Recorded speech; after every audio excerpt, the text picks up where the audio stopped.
तो हमने डिराइव किया था, तो लास्ट में जो हमें एक्सप्रेशन मिला था वो ये कुछ ऐसा ऐसा एक्सप्रेशन था, ठीक है।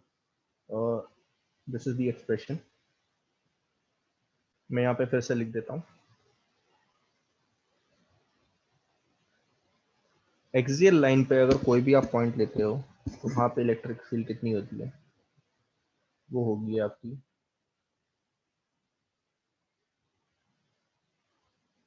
E into 2x 4 pi epsilon naught x square minus ए स्क्वायर का होल स्क्वायर। मैंने लास्ट में आपको बहुत अच्छी तरीके से बताया था कि अब आपको पता चल गया होगा कि जो डाइपोल मूवमेंट है, डाइपोल मूवमेंट जो है वो क्यू वेक्टर क्वांटिटी की तरह ट्रीट किया जाता है। डाइपोल मूवमेंट होता है 2a into Q, Q vector quantity की तरह ट्रीट किया जाता है, क्योंकि इलेक्ट्रिक फील्ड एक वेक्टर क्वांटिटी है। तो यहाँ पे भी कोई वेक्टर होना चाहिए। अब p और दिस क्वांटिटी में, इस क्वांटिटी में p ही वेक्टर क्वांटिटी को ट्रीट करना पड़ेगा।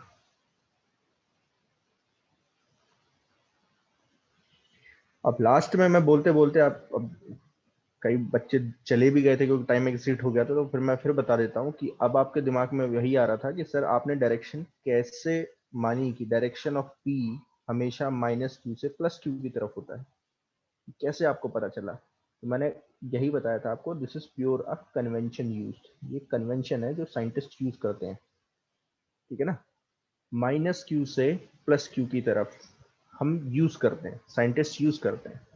अगर आप प्लस क्यू से माइनस क्यू की तरफ लेना चाहते हो तो ले सकते हो, बट फिर आपको उसी हिसाब से सारी चीजें चेंज करनी पड़ेंगी, ठीक है। हम प्लस क्यू से माइनस क्यू की तरफ लेते हैं, लेकिन वो केमिस्ट्री में लेते हैं, फिजिक्स में हमेशा माइनस क्यू से प्लस क्यू की तरफ लिया जाता है, ठीक है। ये बाय कन्वेंशन है। और लास्ट में मैंने ये पॉइंट लिख दिया था, eight axial line dipole moment is in the same direction as electric field at any point on axial line। इसको मैं ऐसे भी लिख सकता हूँ, electric field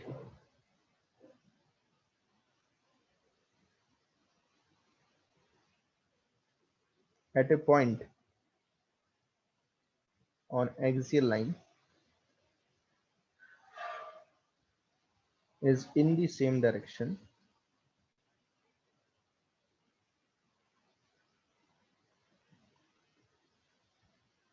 as dipole moment।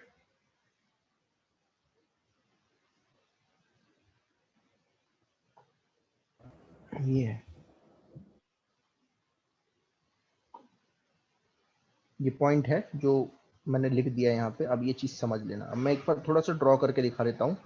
अच्छा, अब वेक्टर क्वांटिटी है, क्योंकि ये दोनों सेम डायरेक्शन में है, तो ध्यान देना, अगर p वेक्टर यहाँ पे, अगर यहाँ पे इसे वेक्टर फॉर्म में लिखूं तो ये कुछ ऐसा आ जाता है, ये वेक्टर फॉर्म है इलेक्ट्रिक फील्ड की। एक्सियल लाइन पे अगर किसी भी पॉइंट पे आप इलेक्ट्रिक फील्ड निकालना, किसी पॉइंट पे भी इलेक्ट्रिक फील्ड निकालना चाहते हो, तो ये वेक्टर फॉर्म में कुछ ऐसा दिखेगा। क्यों? क्योंकि ये जो है ना, ये पूरी की पूरी, ये पूरी की पूरी एक पॉजिटिव क्वांटिटी है। तो कभी मैंने आपको बताया था, एक वेक्टर को आप एक पॉजिटिव नंबर से मल्टीप्लाई करते हो तो एक और वेक्टर आता है। यहाँ पे आप क्या कर रहे हो, डायपोल मूवमेंट को इस वेक्टर से मल्टीप्लाई कर रहे हो, जो कि एक पॉजिटिव नंबर आएगा। और पॉजिटिव नंबर से जब आप किसी वेक्टर को मल्टीप्लाई करते हो तो एक वेक्टर क्वांटिटी निकल के आती है, जिसकी डायरेक्शन डायपोल मूवमेंट की डायरेक्शन में रहती है। तो इसको मैं अलग से एक ब्रैकेट में बंद कर देता हूँ। ये पूरा वेक्टर फॉर्म में आप ऐसे दिखाओगे। और बाय द वे मैग्नीट्यूड कितना होगा, दिस इज मैग्नीट्यूड, ये मैग्नीट्यूड है। अगर आप मैग्नीट्यूड देखोगे, this is the magnitude of electric field.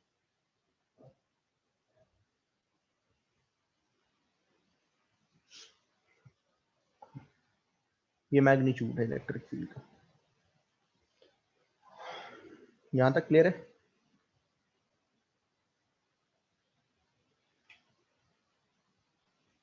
Yes, Yes, sir.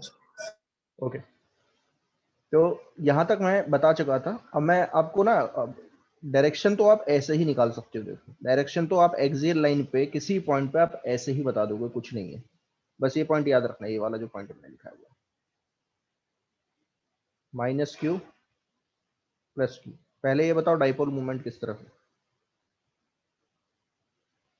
Minus Q से प्लस क्यू की तरफ, ये डाइपोल मूवमेंट हो गया। अब अगर मैं आपसे पूछूं कि एक्सियल लाइन पे कोई भी पॉइंट लो, तो आप बोलोगे सर एक पॉइंट यहां ले लेता हूं, एक पॉइंट यहां ले लेता हूं। बताइए इलेक्ट्रिक फील्ड कहाँ होगी? इलेक्ट्रिक फील्ड की डायरेक्शन बता दो बस। तो डायरेक्शन कहाँ होगी? डाइपोल मूवमेंट की डायरेक्शन, क्योंकि डाइपोल मूवमेंट इसी डायरेक्शन में है, इस डायरेक्शन में इलेक्ट्रिक फील्ड। बट ध्यान देना ये किन पॉइंट्स के लिए है? इधर वाले पॉइंट्स के लिए।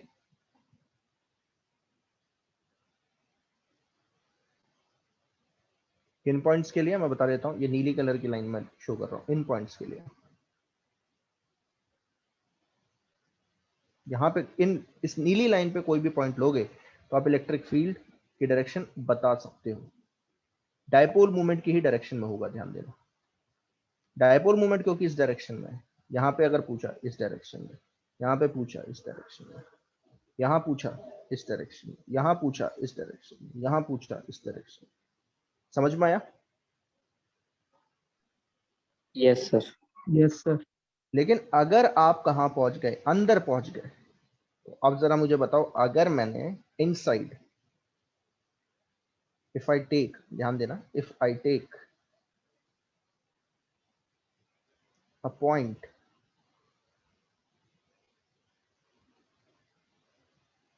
between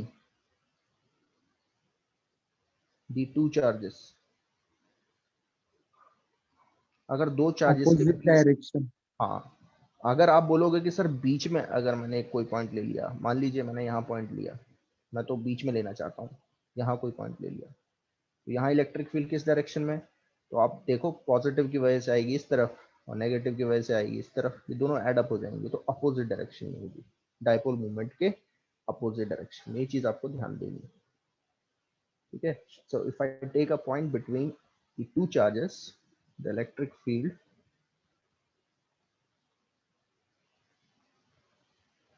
is in opposite direction to the dipole moment। ये याद रखना, बहुत इंपॉर्टेंट पॉइंट है,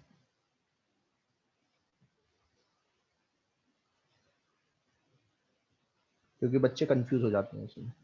क्योंकि बुक में सिर्फ ये पॉइंट लिखा रहेगा, ये पॉइंट मिलेगा आपको, एनसीईआरटी देखोगे कोई बुक में, ये पॉइंट मिलेगा आपको, इसमें कोई प्रॉब्लम नहीं है, सही है।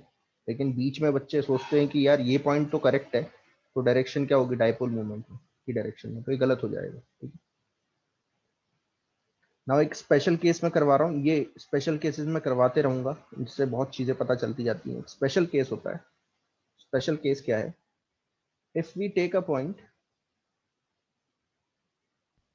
if we take a point on the axial axis very far from the dipole, कहने का मतलब ये है कि एक पॉइंट इतनी दूर, सोचो डाइपोल ऐसा है, ध्यान देना, ये छोटा सा डाइपोल है और ये इसका सेंटर है, और आपने एक ऐसा पॉइंट दिया जो इससे बहुत दूरी पे है। ये समझ पा रहे हो क्या बोल रहा हूँ? Yes sir. ऐसा क्यों कर रहा हूँ? ऐसा इसलिए कर रहा हूँ कि मैं ये बताना चाहता हूँ कि जब आप बहुत ज्यादा दूर हो गए इलेक्ट्रिक डाइपोल से, तो इलेक्ट्रिक फील्ड किस तरीके से वेरी करती है। तो अब आप बोलोगे कि सर कैसे निकालोगे? तो अब मैं कंपेयर करूंगा, किससे कंपेयर करूंगा? एक्स को किससे? 2a से या a से। ये a है, ध्यान देना, ये a है और ये भी a है।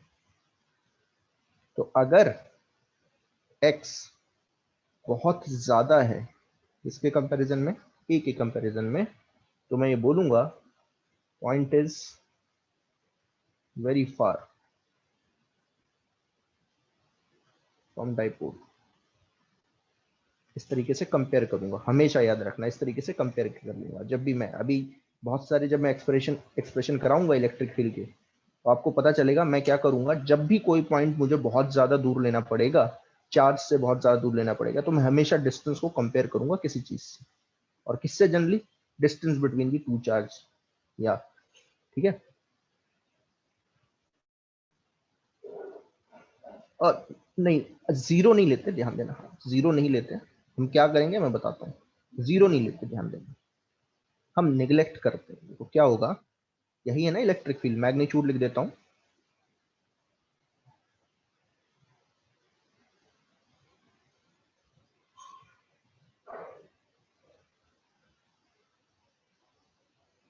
ये है इलेक्ट्रिक फील्ड, है ना। तो अब एक चीज तो आप बता सकते हो कि अगर x is very much greater then a, so x square तो और ज्यादा हो जाएगा, बहुत ज्यादा हो जाएगा। एक्स स्क्वायर तो a स्क्वायर से और ज्यादा हो जाएगा। तो अब मैं सीधा बोल सकता हूं, neglect a square in comparison to x।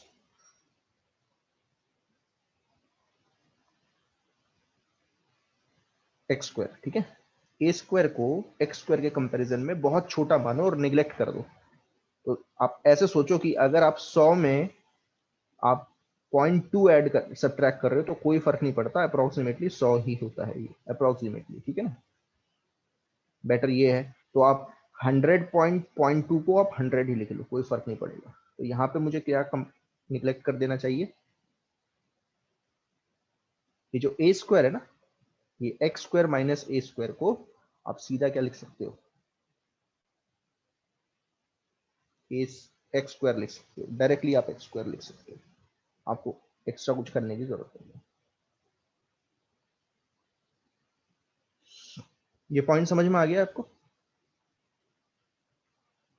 Yes sir. Okay. तो मेरा जो एक्सप्रेशन आएगा वो कुछ ऐसा आ जाएगा, 4 pi epsilon naught x square का होल स्क्वायर, ये आ गया 2 px 4 pi epsilon naught x four, और ये एक्स एक्स कैंसिल आउट हो जाएंगे, तो यानी कि आपकी इलेक्ट्रिक फील्ड आएगी magnitude 2p 4 pi epsilon naught x.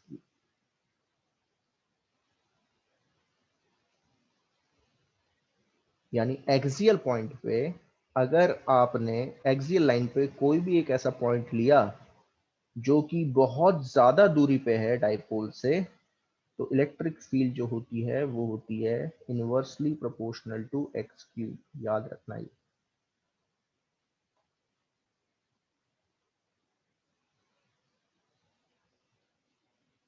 Axial line पे ले रहा हूँ, ध्यान देना, ऐसे लिखना है। अच्छा, अभी मैं कंपेयर करके दिखाऊंगा इसका मतलब क्या है, इससे क्या है, लेकिन अभी थोड़ी देर के लिए तो यही सोचो, ठीक है ना। यही सोच लो कि सर ने बताया inversely proportional to x cube. अच्छा, यही एक्सप्रेशन जो होता है, अगर आपसे पूछा जाए electric field at any point due to small dipoles, तो आप यही काम करोगे। स्मॉल डाइपोल्स यानी कि जिनके चार्जेस बहुत पास पास रखें। जैसे अगर मैं NaCl का मैंने एग्जांपल दिया था आपको, Na पॉजिटिव Cl नेगेटिव, इन दोनों के बीच का जो डिस्टेंस होता है वो मैंने अप्रोक्सीमेटली क्या बताया था, 2a किसके इक्वल होता है, किसी को याद है? अप्रोक्सीमेटली कितना बताया था? 1 एंगस्ट्रॉम बताया था कि नहीं?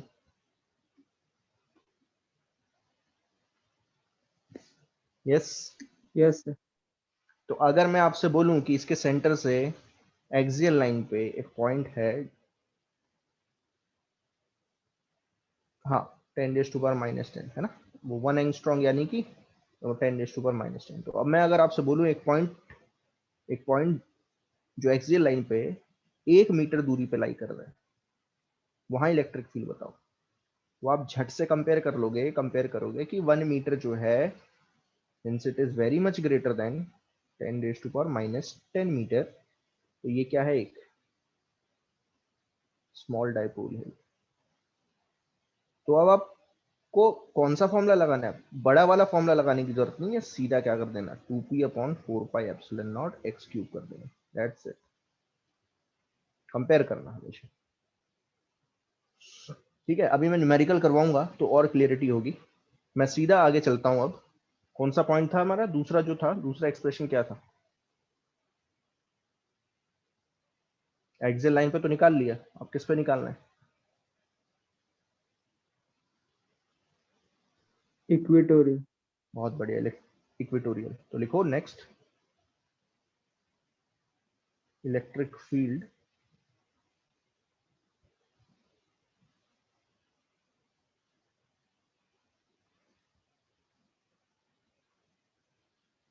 electric field at a point on equatorial line। अब ये ना मैं ऑलरेडी करवा चुका हूं आपको, लेकिन मैं फिर बता रहा हूँ आपको। ये मैं ऑलरेडी करवा चुका हूँ, अगर याद होगा तो ये देखो मैं दिखा देता हूँ आपको। मैं ऑलरेडी आपको ये करवा चुका हूँ, देखिए ये देखो, याद है? करवाया था ना ये एक्चुअल में डाइपोल ही यस था। सर। देखो अगर आप ढंग से देखोगे तो ये डाइपोल ही था। देखो minus Q plus Q separated by distance 2 है। तो ये बिल्कुल वैसा ही एक्सप्रेशन है। ये मैं फिर से करवा रहा हूँ, क्लियरिटी हो जाए ताकि, और फिर हम आगे चल जाएंगे सीधे। लेकिन ये थोड़ा जल्दी करूंगा तो ध्यान से समझ लेना।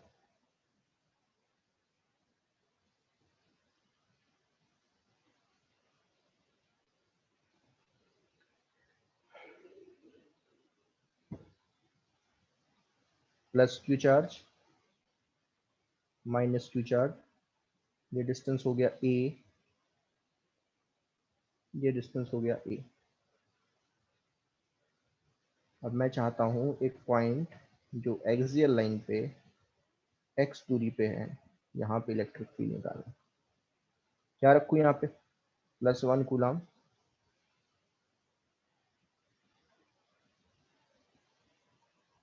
अब बताओ प्लस क्यू, जो 1 कूलम पे फोर्स लगाएगा वो कहाँ होगा? बाहर की तरफ।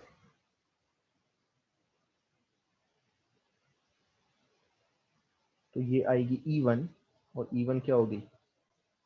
Electric field due to plus q charge. ऐसा कितनी होगी बताएगा कोई? 1/4 pi epsilon not q q, into q upon ये डिस्टेंस कितना है? Under root of x square plus a square. हाँ, under root of x square plus a square का होल स्क्वायर, क्योंकि फोर्स निकाल रहा हूँ। ठीक है। अच्छा, अब ये माइनस क्यू किस तरफ प्रोड्यूस करेगा इलेक्ट्रिक फील्ड? यहाँ पे तो अंदर की तरफ कर लेगा, क्योंकि अट्रैक्ट कर रहा है। तो E2 हो जाएगा electric field due to minus q charge. कितना होगा? क्या सेम आने वाला है? Yes sir.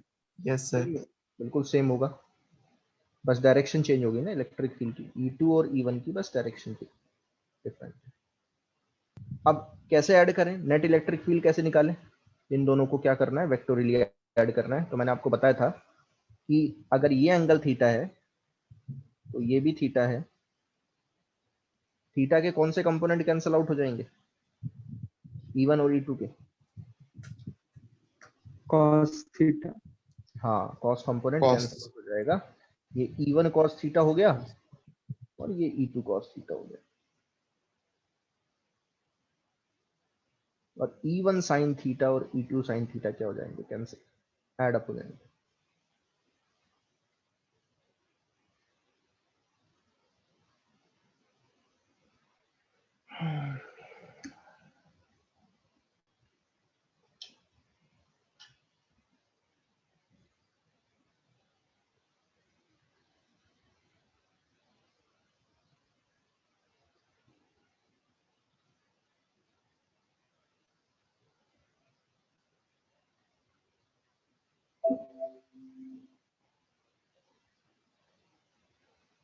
हम्म,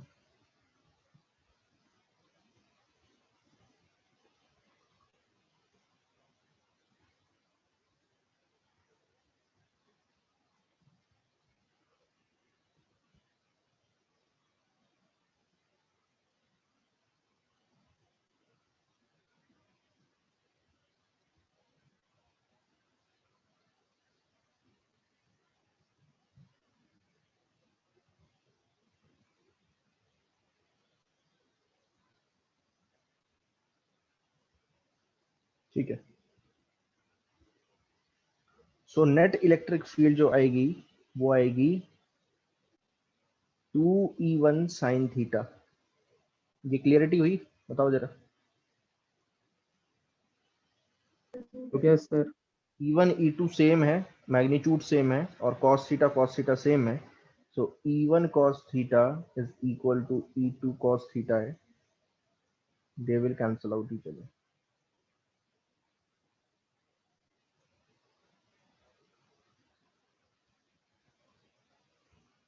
बस वैल्यू डाल दो और कुछ नहीं, वैल्यू डालो। E1 की वैल्यू है 1/4 pi epsilon not Q1 x square plus a square. और ट्राइंगल से साइन थीटा निकालता हूं तो साइन थीटा क्या होता है? साइन थीटा अगर ये थीटा है तो ये हो गया परपेंडिकुलर और ये हो गया बेस। तो क्या हो जाएगा? A upon under root x square plus a square. यहां तक क्लियरिटी हुई?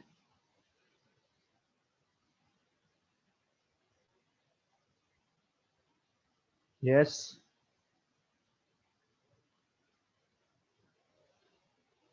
Yes sir. तो आंसर क्या आता है आपका? Q into 2a 4 pi epsilon नीचे आ गया, और x square plus a square की पावर क्या आ जाएगी? 3/2, क्योंकि ये 1 पावर है और फिर हाफ पावर है आ रही है। तो ये हो जाएगा x square plus a square की पावर 3/2।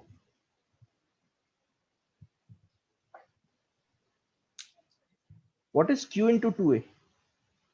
सर वो अंडर रूट में आना चाहिए था ना, x square plus a square. बेटा एक्स स्क्वायर प्लस ये इसकी पावर देखो, ये देखो ना, ये इसको ऐसे लिख सकता हूँ Q into 2a 4 pi epsilon naught x square plus a square की पावर तो 1 हो गया, और ये जो है ये वाला, ये है एक्स स्क्वायर प्लस ए की स्क्वायर की पावर हाफ। क्लियर हुआ? Yes sir. हाँ। अब ये बताओ ये वैल्यू क्या है? What is this? Q into 2a। तो ये याद करो डाइपोल मूवमेंट है। ठीक है।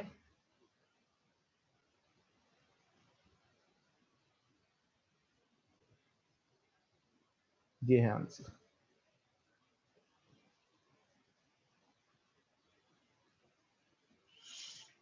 ये आंसर है, ये है नेट इलेक्ट्रिक फील्ड। अच्छा, अब वेक्टर फॉर्म में कैसे लिखोगे? वेक्टर फॉर्म में देखो अब बहुत सिंपल है, जरा ध्यान देना, ध्यान से समझना इस चीज को। ये माइनस क्यू है, ये प्लस क्यू है, ये है इक्वेटोरियल लाइन। मान लीजिए आपने इक्वेटोरियल लाइन पे, ये एक्सियल लाइन है, ध्यान देना, इक्वेटोरियल लाइन पे एक पॉइंट लिया, यहाँ पे लिया एक्स दूरी पे, ये पॉइंट है। अभी मैंने कैलकुलेट करके बताया, देखो इलेक्ट्रिक फील्ड जो है किस डायरेक्शन में आ रही है। अगर E1 साइन थीटा और E2 साइन थीटा को ऐड करोगे तो वो आएगा इस डायरेक्शन में। देखो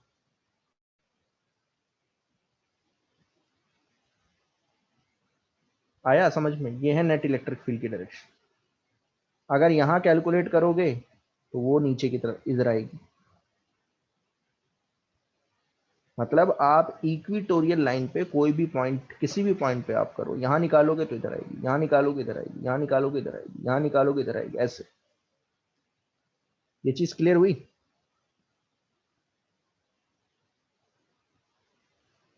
यस सर। ओके। तो अब मुझे बताओ कि डाइपोल मोमेंट किस डायरेक्शन में है? मैंने पॉइंट जो है शायद चार्ज गलत ले सेम लिया। डायरेक्शन। ना ना ना ना, ये चार्ज था प्लस की और ये चार्ज था माइनस की। देखो जरा ढंग से। ठीक है, अब क्लियरिटी है। देखो यही था ना? अब ठीक है। ओके। अब डाइपोल मोमेंट किस डायरेक्शन में? डाइपोल मोमेंट है इस डायरेक्शन में। तो बताओ किस डायरेक्शन में आ रही है?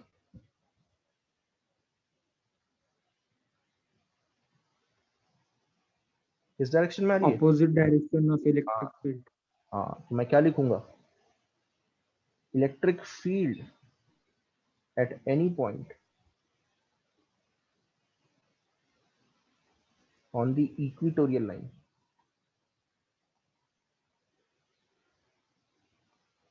is equal to, sorry, is in opposite direction to the dipole moment.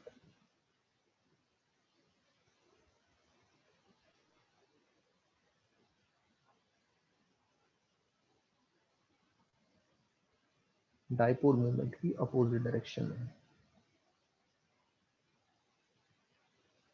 तो अगर मैं वेक्टर फॉर्म में लिखना चाहूँ तो बताओ क्या होगा वेक्टर फॉर्म में इलेक्ट्रिक फील्ड, तो आप झट से बता सकते हो। देखो इलेक्ट्रिक फील्ड आएगी इस, इन क्वांटिटी में वेक्टर्स क्या है, वेक्टर क्या है, इसको अगर मैं ऐसे लिखूं, देखो P into 1/4πε0 x square plus a square की पावर 3/2। अब बताओ इन दोनों क्वांटिटी में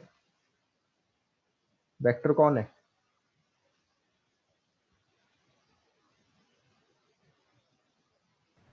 P। P, बहुत बढ़िया। तो अगर P वेक्टर है और ये जो क्वांटिटी है, ध्यान से समझना इस चीज को, 1/4πε0 x square plus a square की पावर 3/2। तो अगर ये चीज पता चलेगा कि ये वाली जो क्वांटिटी है 1/4π, ये हमेशा एक पॉजिटिव क्वांटिटी है। देखें ये पूरी क्वांटिटी एक पॉजिटिव क्वांटिटी है, ये पॉजिटिव होगी। ये चीज समझ में आ रहा है? क्योंकि 1/4πε0 होगा 9 × 10⁹ और x square plus a square, किसी भी चीज का स्क्वायर करते हो तो वो हमेशा एक पॉजिटिव नंबर आता है। तो ये एक पॉजिटिव नंबर है और ये एक वेक्टर है और ये भी एक वेक्टर है, और ये दोनों कैसे हैं? अपोजिट डायरेक्शन में। तो अपोजिट डायरेक्शन में तभी आ पाएंगे जब यहाँ पे एक नेगेटिव लगे। समझ में आया ये?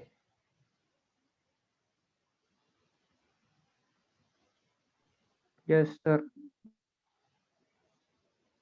ये चीज समझ में आई? वेक्टर फॉर्म में कैसे लिखोगे? क्योंकि मैं ऊपर लिख चुका हूं कि डायपोल मूवमेंट इक्विटोरियल लाइन पे अगर आप कोई भी पॉइंट लेते हो तो डायपोल मूवमेंट जो है वो अपोजिट डायरेक्शन में होता है इलेक्ट्रिक फील्ड के। तो कैसे करूं, ये कैसे दिखाऊं यहाँ पे? तो दिखाने का एक ही तरीका है, क्योंकि ये एक पॉजिटिव नंबर है तो इस पूरे नंबर को नेगेटिव नंबर बनाना पड़ेगा। क्योंकि मैं आपको बता चुका हूं किसी भी वेक्टर को एक नेगेटिव नंबर से मल्टीप्लाई करते हो तो क्या होता है, मैग्नीट्यूड तो उतना ही रहता है 2 टाइम्स, लेकिन डायरेक्शन ऑफ ए क्या कैसी होती है, is in opposite direction to B.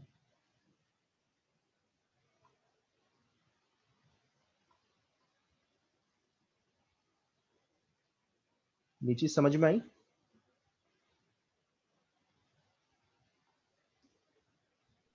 हाँ सर। हाँ, तो इसलिए मुझे क्या बनाना पड़ेगा, इसको नेगेटिव नंबर बनाना ही पड़ेगा। नेगेटिव नंबर कैसे बनाते हैं? पॉजिटिव नंबर को नेगेटिव नंबर कैसे बनाएंगे?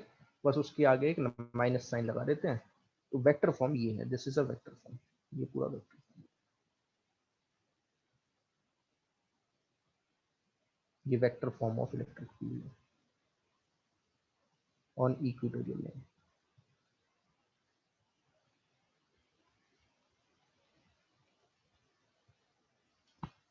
अब स्पेशल केस ले लो। स्पेशल केस क्या है? क्या था स्पेशल केस, किसी को याद है?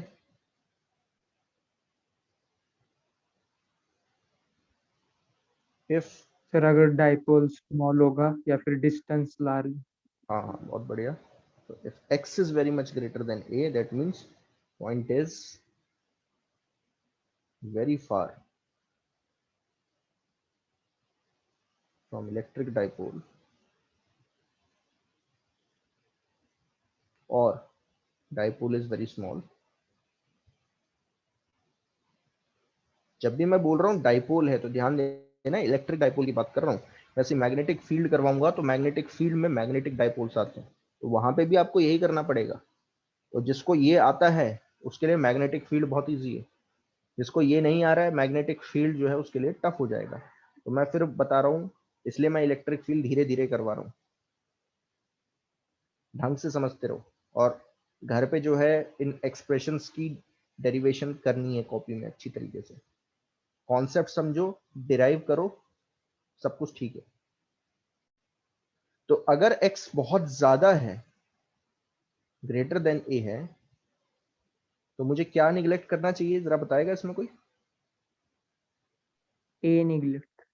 हाँ, तो x square is very much greater than a square, so a square can be neglected in comparison to x square। Neglect कर दो, आंसर आ गया आपका।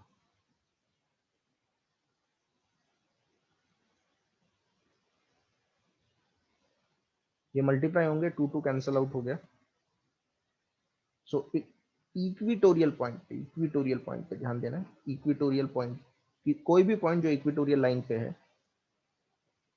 वहां पे इलेक्ट्रिक फील्ड आएगी P upon 4 pi epsilon naught x cube.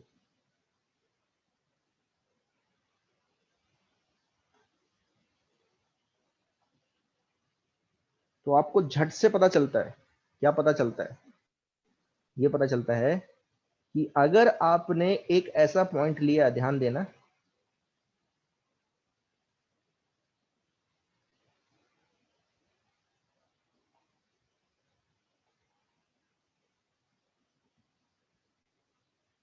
जो x दूरी पे है और काफी दूर है, ध्यान देना काफी दूर है, एक्सियल लाइन पे। तो अब आप वहां पे क्या बोलोगे, इलेक्ट्रिक फील्ड कितनी होगी? 2p 4 pi epsilon naught x cube. और अगर उतनी ही दूरी पे एक पॉइंट इक्विटोरियल लाइन पे लूं, तो यहां पे जो इलेक्ट्रिक फील्ड आएगी वो किस तरफ आएगी? इस तरफ आएगी, ध्यान देना। और कितनी वैल्यू होगी उसकी इक्वेटोरियल लाइन पे? P upon 4 pi epsilon naught x cube. तो अगर मैं आपसे एक क्वेश्चन पूछूं कि बताओ इलेक्ट्रिक फील्ड कहां ज्यादा स्ट्रॉन्ग है, स्ट्रॉन्ग का मतलब कहां पे इलेक्ट्रिक फील्ड की वैल्यू ज्यादा है, तो आप झट से बताओगे कि एक्सियल लाइन पे आपने कोई पॉइंट लिया तो वहां पे इलेक्ट्रिक फील्ड होगी 2 times the electric field at a point on equatorial line at same distance।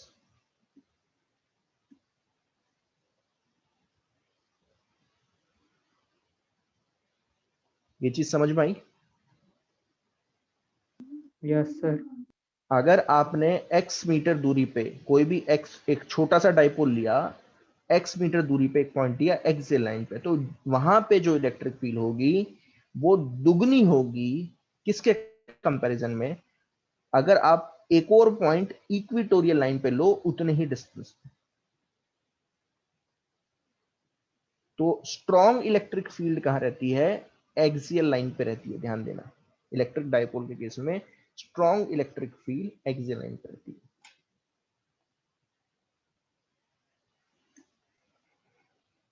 ठीक है, अब फॉल देखो, फॉल ध्यान देना, ध्यान से समझोगे इस चीज को तो समझ पाओगे।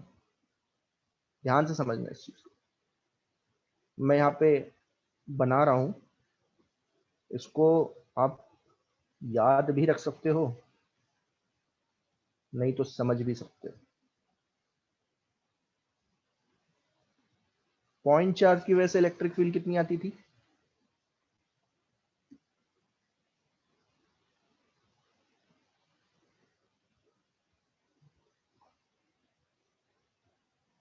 यस,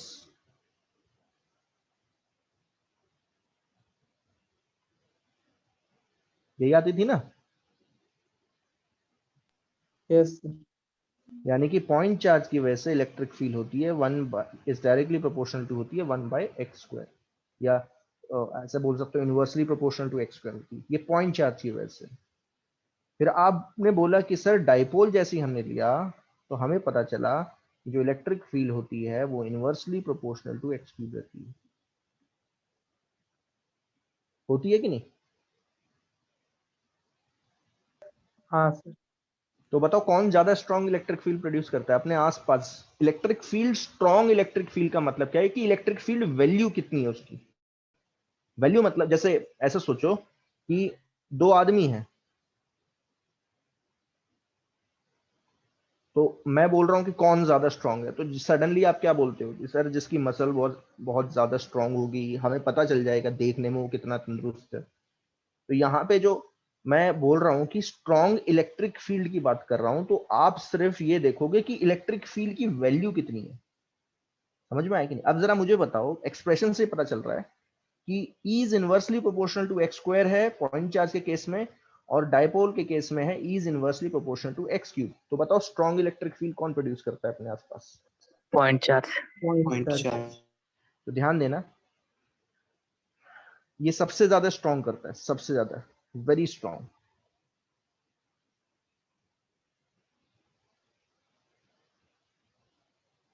बेटर ये है कि मैं ये ना लिखूं, मैं आपको सीधा ही लिखवा दूंगा कि स्ट्रॉन्गनेस कैसे डिक्रीज करती है। अच्छा, dipole inversely proportional to x cube, यानी कि आसपास डायपोल जो है इलेक्ट्रिक फील्ड उतनी ज्यादा प्रोड्यूस नहीं कर पाता क्योंकि inversely proportional to x cube है। वैसे ही एक होता है क्वाड्रपोल। क्वाड्रपल, क्वाड्रपल का मतलब क्या होता है? जिसमें 4 चार्जेस होंगे। ये भी मैं करवाऊंगा, ऐसा नहीं है, लेकिन टाइम मिला तो ठीक है। बट आप याद रखना कि ये है कुछ ऐसा, पॉइंट चार्ज आर दूरी पे इलेक्ट्रिक फील्ड प्रोड्यूस कर रहा है, ये पॉइंट चार्ज है।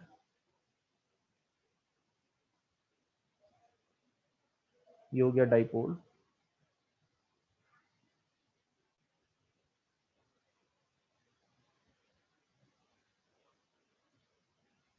और क्वाड्रपोल कुछ ऐसा होगा, देखो। अगर समझ पा रहे हो तो ठीक है, वरना टाइम मिलेगा ना तो डेफिनेटली मैं ये क्वेश्चन करवाऊंगा, क्योंकि एनसीईआरटी में तो नहीं है, लेकिन जो अच्छी बुक्स होती हैं उसमें दिया जाता है क्वाड्रपोल ऐसा होता है। This is a quadrupole. तो इसकी इलेक्ट्रिक फील्ड बता सकता है कोई कैसे वेरी करेगी? सोचो।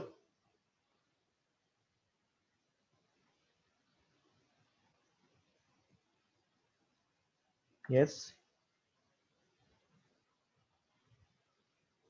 पॉइंट चार्ज की 1 upon inversely proportional to 1 by x square है, डाइपोल की 1 inversely proportional to x cube है, तो क्वाड्रपोल की कैसी होगी? बता सकता है कोई कैसी होगी? Inversely proportional to x raised to 4। X raise to power 4। इन तीनों को तो एटलीस्ट याद रखना है। ये मैं करवाऊंगा, एक्सप्रेशन करवाऊंगा, टाइम मिलेगा तो डेफिनेटली करवाऊंगा, ठीक है। थोड़ा सा बड़ा एक्सप्रेशन होता है, डेफिनेटली करूंगा, लेकिन आप याद भी रख सकते हो, कोई प्रॉब्लम नहीं। तो ये चीज आपको समझ में आ जानी चाहिए, क्योंकि ये प्रैक्टिकली जो है पॉसिबल है। ध्यान देना, ये प्रैक्टिकली होता है, कई बार जो है पूछ लेते हैं ये, ठीक है। ओके, क्लियर हुआ यहां तक? अब आप बोलोगे, आपके दिमाग में एकदम क्वेश्चन आएगा कि सर आपने 2 एक्सप्रेशन तो बता दिए कि एक इलेक्ट्रिक फील्ड आपने निकाल दी कहां पे? एक्सियल लाइन पे किसी भी पॉइंट पे निकाल दी, इक्विटोरियल पे निकाल दी। तो आप बोलोगे कि सर कोई भी पॉइंट लूं, मैं डायपोल के आसपास कोई भी पॉइंट लूं, तो वहां पे अगर आपने इलेक्ट्रिक फील्ड पूछ ली तो कैसे निकालोगे? तो अब वो ये एक्सप्रेशन बताने जा रहा हूं, बट उससे पहले मैं आपको एक चीज बताता हूं। This is called combination of electric dipoles.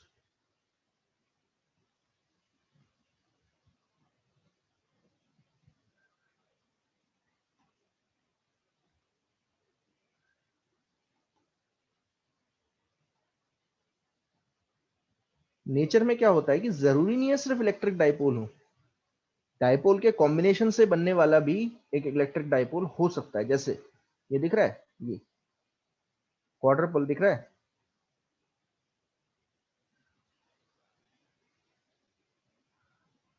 Yes sir. तो ये दो डायपोल का कॉम्बिनेशन है, देखना। देखो मैं एक एग्जांपल ही बता देता हूँ, चलो आप समझना इस चीज को। अगर समझ पाते हो तो कौन बचाएगा, H2O का स्ट्रक्चर कैसा होता है? केमिस्ट्री आप सब पढ़ रहे हो, तो H2O का स्ट्रक्चर कैसा होता है? सर लीनियर होता है पर जरा बेंट होता है। थोड़ा सा बेंट होता है ना, ऐसा होता है ना। और ये वन बॉन्ड एंड कैसे बनाते हैं? 4.2। बॉन्ड कैसा बनाता है? आयनिक बॉन्ड होता है ना ये तो। Yes sir. तो आयनिक बॉन्ड कुछ ऐसा होगा कि जो हाइड्रोजन होता है उसके पास एक इलेक्ट्रॉन होता है, तो वो क्या करता है, अपना एक इलेक्ट्रॉन दे देता है किसे, ऑक्सीजन को। तो ऑक्सीजन के पास आ जाता है -2 चार्ज, -2e आता है, ध्यान देना, 2 इलेक्ट्रॉन दे दिया ना, तो इसके पास चार्ज आ जाता है -2e, और इनके पास आता है +e +e। तो अगर आप देखोगे, इसे ढंग से देखोगे, तो आपको पता चलेगा this is a combination of 2 electric dipoles. कैसे समझना, इसको लिख लो -2e को -e -e। ऐसा सोचो कि आपने इस चार्ज को -2e को 2 चार्ज में तोड़ दिया, -e -e, और ये तो है ही +e।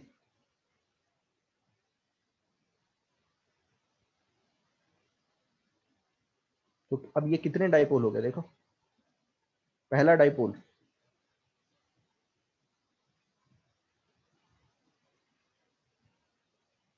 ये है पहला डाइपोल, देखो ये पहला डाइपोल हो गया,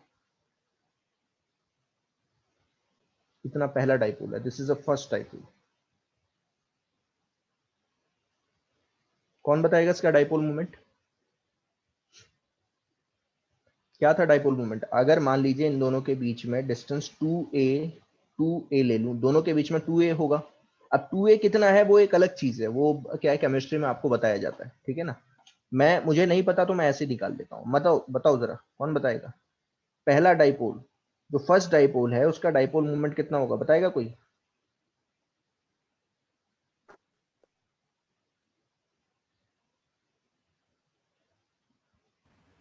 to a q one.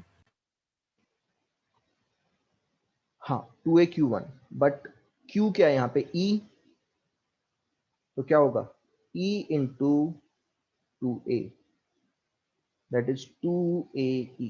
Direction कहाँ होती है, डायरेक्शन डाइपोल मोमेंट की, -e से +e, प्लस सर प्लस है ना, -e टू +e। तो ये p1 लिख दिया मैंने, और डाइपोल मोमेंट यहाँ लिख दिया, और डाइपोल मोमेंट की डायरेक्शन यहाँ शो कर दी। अब दूसरा डाइपोल देखो, दूसरा डाइपोल है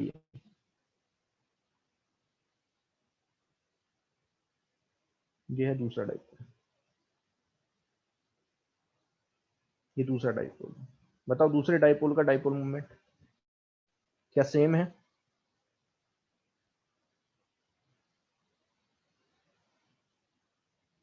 बिल्कुल सेम है। अरे भाई वही चार्ज उतना ही डिस्टेंस, है ना। तो डायरेक्शन -e से +e। अब अगर मैं आपसे बोलूं कि फाइंड आउट, ये हो गया P1 और ये हो गया P2, और मैं आपसे बोल रहा हूं कि find out the net electric dipole, net electric dipole of H2O, तो आप झट से बोलोगे कि सर नेट इलेक्ट्रिक डाइपोल तो कैसे निकालोगे आप, वेक्टर एडिशन से निकालोगे, क्योंकि P1 एंड P2 क्या है, एक वेक्टर क्वांटिटी है। तो नेट कैसे निकालेंगे, इन दोनों को वेक्टोरियली ऐड कर देना। वेक्टर कैसे ऐड होता है आपको याद होगा, parallelogram law of vector addition. So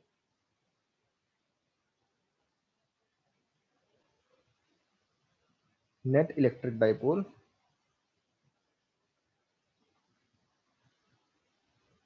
is found out by vector addition of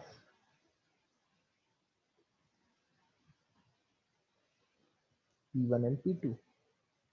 अब थोड़ी देर के लिए सोच लेना, सोचना है, ठीक है ना, सोचना है। सोचने का मतलब यहाँ पे ये है कि अगर मान लीजिए ये एंगल 90 डिग्री है, दिया हुआ है, इट इज गिवन। वैसे H2O के केस में 90 नहीं होता है, 102 के करीब होता है, ठीक है ना, 102 से 109 के करीब होता है। मुझे एग्जैक्टली पता नहीं है, आपको पता है क्या कितना होता है ये एंगल कितना होता है? 104.2 सम। हाँ, 104.2 समथिंग होता है। तो अगर मैं बोलूं कि 90 डिग्री है, तो आप झट से बोल दोगे कि sir net electric dipole moment कितना होगा। दोनों को वेक्टोरली ऐड करना है, कितना आएगा, P1 square plus P2 square, 2 P1 P2 cos 90. And since cos 90 is 0, आपका आंसर कितना आ गया? p1 square plus p2 square. Value डाल दो. 2ae 2ae, सीधा लिख देता हूं 2√2 ae. आ गया समझ में?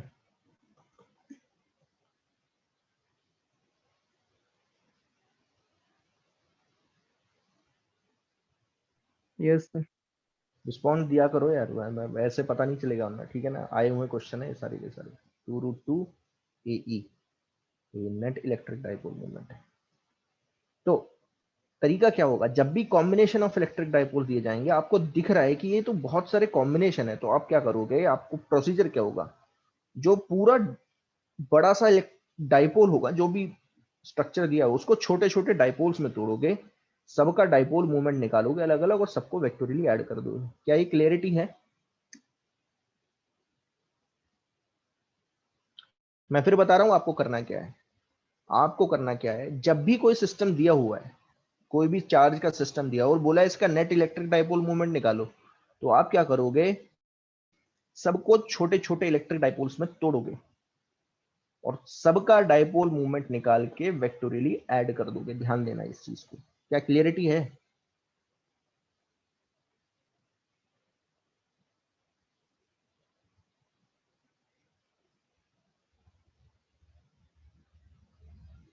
Yes sir. प्लीज बताओ यार. मतलब एक तो ही स्टूडेंट का जो है, मुझे एटलीस्ट आवाज बोल नहीं सकते तो कम से कम चैट पे लिख तो दो, मुझे समझ में तो आ जाएगा कि हाँ भाई समझ में तो आ रहा है.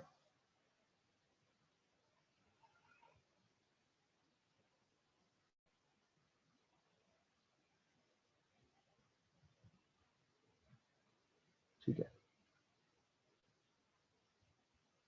Find out the electric dipole movement of following charge system. दो दे रहा हूं, करने की कोशिश करो.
निकालिए इसका नेट इलेक्ट्रिक डाइपोल मूवमेंट.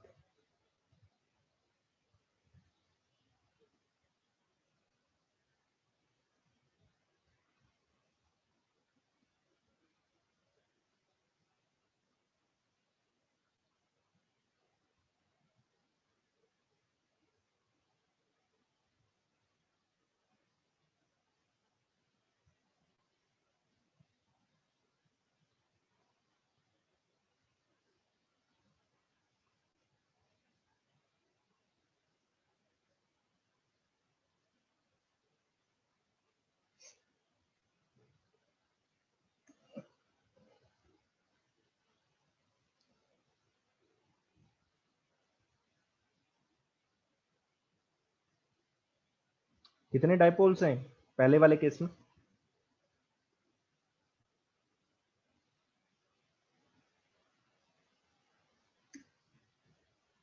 4. ना ना ना, पहले केस में फर्स्ट 4 डाइपोल्स हैं. डाइपोल्स कितने हैं? 3. 3. पहले केस में, फर्स्ट केस में 3 डाइपोल दिख रहे हैं. 2 है सर. 2 हैं, ठीक है ना? इसको ऐसे सोचो कि ये कुछ ऐसा है माइनस क्यू, और ये जो प्लस टू क्यू है इसे दो पार्ट में तोड़ दो, ऐसे प्लस क्यू ऐसे तोड़ो, तो अब डायरेक्टली दिख जाएगा आपको।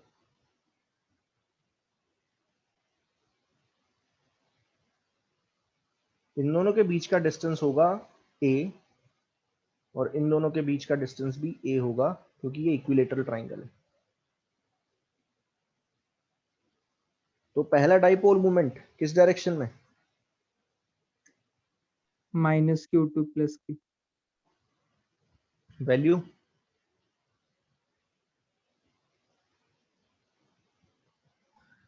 टू ए q in, ना q into a, not 2aq। यहां कंफ्यूज मत हो, वहां पे दोनों के बीच का डिस्टेंस 2a है, यहाँ पे कितना है a, इसलिए लिख रहे हैं इस तरीके से, ठीक है ना। और P2 कितना होगा? डाइपोल मोमेंट, इसका डाइपोल मोमेंट, इसका डाइपोल मोमेंट होगा -q से +q, दैट इज P2। तो P2 भी इतना ही होगा।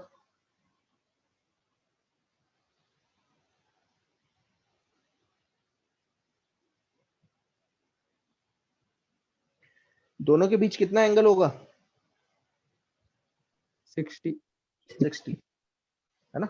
P1 को आगे की तरफ रेसिप्रोकेट कर दो, थोड़ा सा आगे ले आओ, ये P1 हो गया।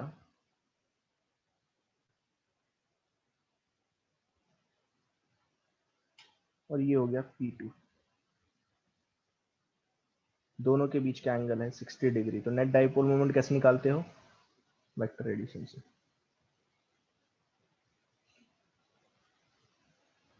बहुत बढ़िया, निकाल लिया। तो नेट आएगा, नेट डाइपोल मोमेंट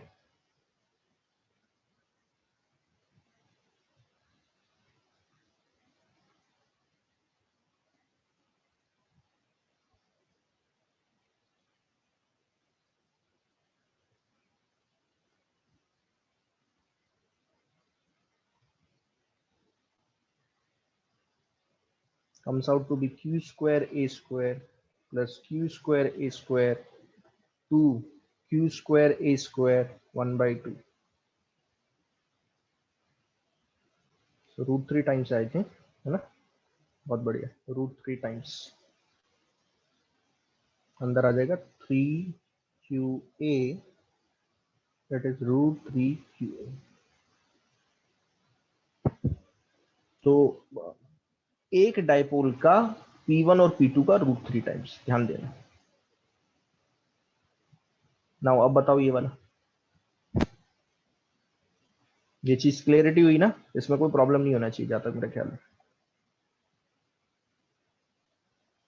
यस, ये बताओ यहां कितने डाइपोल हैं?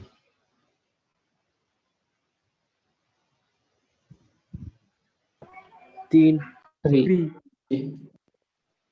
ओके, यहाँ 3 दिख रहे हैं, बहुत बढ़िया।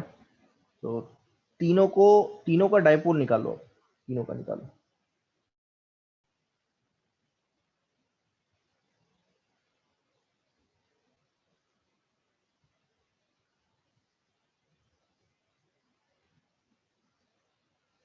तोड़ लो, ठीक है ना, बैटरी है कि तोड़ लो, 3 चार्ज में तोड़ लो ऐसे, +q ये हो गया, +q ये हो गया, +q ये हो गया, -q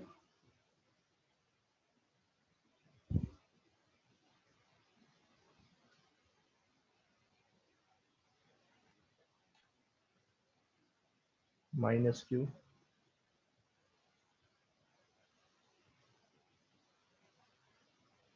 पहले का डाइपोल मोमेंट किस तरफ होगा?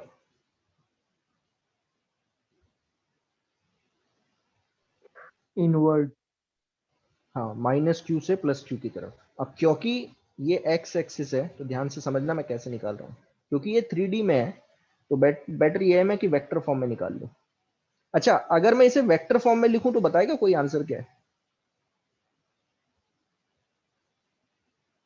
कोई बता पाएगा?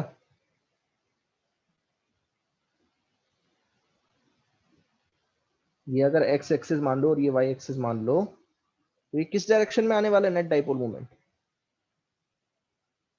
ये जो आया है ये किस डायरेक्शन में आएगा?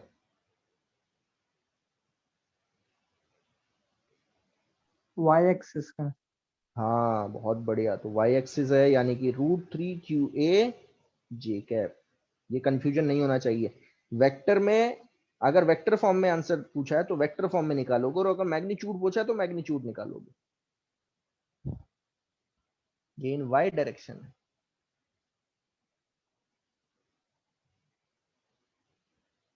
तो यहाँ पे जब भी 3D दिया जाता है ना, तो बेटर ये है कि आप वेक्टर फॉर्म में निकालो। ठीक है ना, बेटर यही है कि वेक्टर फॉर्म में निकालो।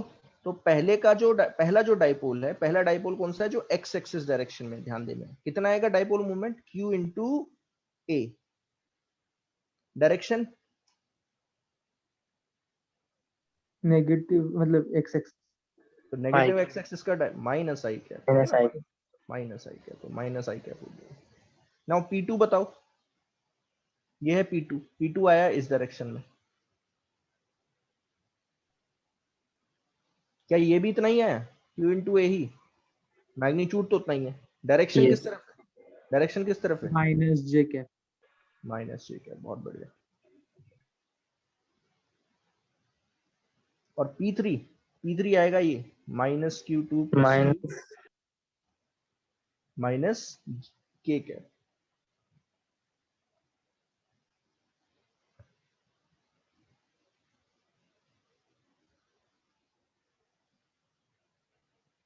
तो नेट डाइपोल मोमेंट कितना आ गया जरा बताना, वेक्टर फॉर्म में क्या करूंगा, -Q इंटू ए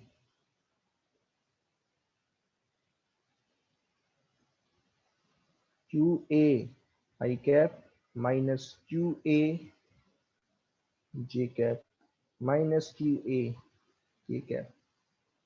यस, डायरेक्शन सॉरी मैग्नीट्यूड। अब मैग्नीट्यूड निकाल सकते हो, मैग्नीट्यूड निकालना आता है सबको।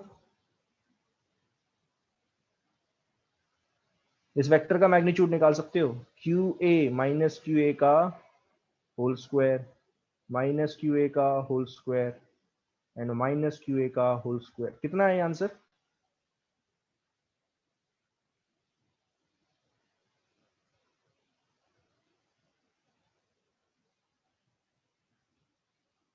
यस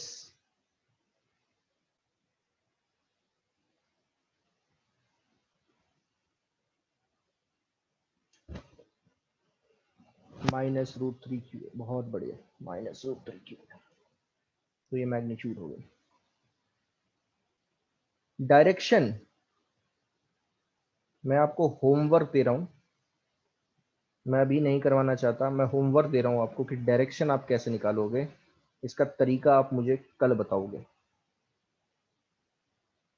वरना मैं बताऊंगा आपको डायरेक्शन, आप खुद देखना जरा कैसे निकाल सकते हो आप।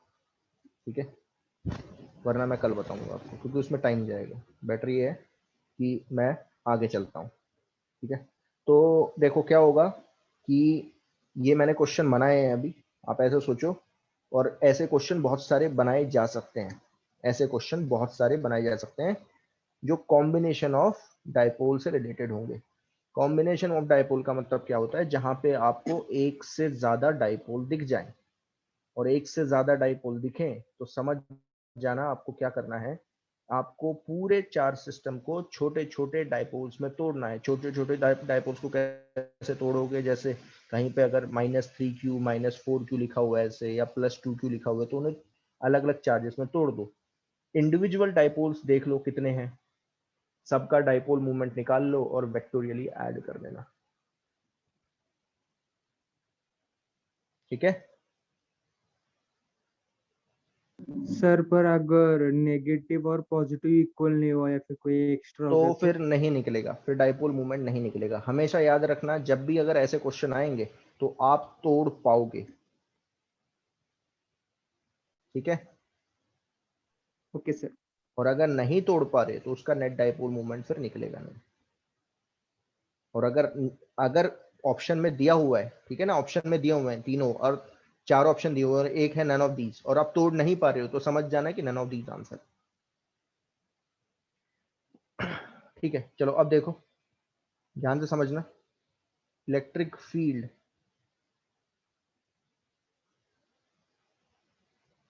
at any point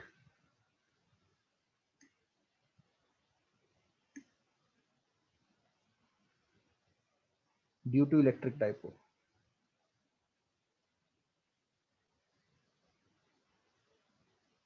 अब मैं किसी भी पॉइंट की बात कर रहा हूं, ये तीसरा एक्सप्रेशन है। अच्छा, ये इसलिए करवाया है, ताकि ये इसलिए करवा रहा हूं क्योंकि इससे आप किसी भी पॉइंट पे निकाल सकते हो, किसी भी पॉइंट पे। जैसे ध्यान से समझना, फिर वही डाइपोल ले रहा हूं,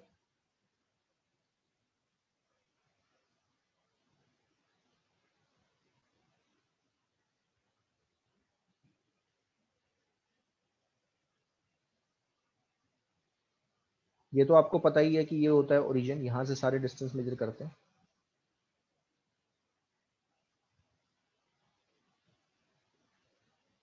अब क्योंकि मैं कोई भी आर्बिट्री पॉइंट ले रहा हूं, कोई भी आर्बिट्री पॉइंट लेने का मतलब क्या होता है कि आप क्या कर रहे हो, कोई भी आर्बिट्री पॉइंट लेने का मतलब ये होता है कि आप मान लीजिए यहां पे फाइंड आउट करना चाहते हो, यहां पे इलेक्ट्रिक फील्ड फाइंड आउट करना चाहते हो, तो कैसे निकालोगे आप? तो ध्यान से एक्सप्रेशन को समझ लेना, ध्यान से समझना इस चीज को।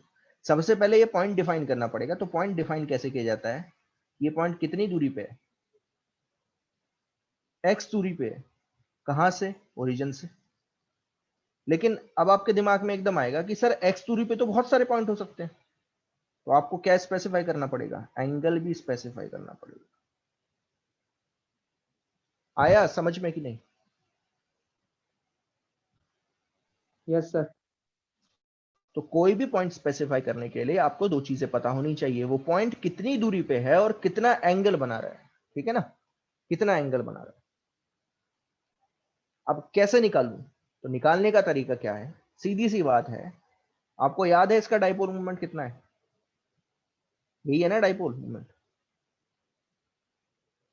हाँ सर।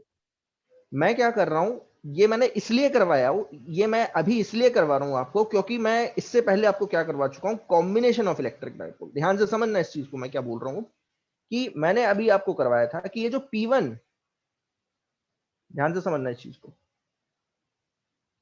ये जो P1 है और ये जो P2 है, इन दोनों का डाइपोल मोमेंट है, ये नेट डाइपोल मोमेंट है। तो क्या मैं, ध्यान से समझना इस चीज को, मैं क्या बोल रहा हूं कि क्या मैं उल्टा प्रोसेस कर सकता था? ये आया था 2√2 AE। तो अगर मैं आपसे बोलूं, ध्यान से समझना, मैं उल्टा क्वेश्चन पूछ रहा हूं। मैं उल्टा क्वेश्चन क्या पूछ रहा हूं कि आपको ये डाइपोल मोमेंट दिया हुआ है, अब आप इस डाइपोल को, ये जो नेट डाइपोल है, इसे दो छोटे छोटे डाइपोल्स में तोड़ दो। तो क्या ये काम आप कर सकते हो?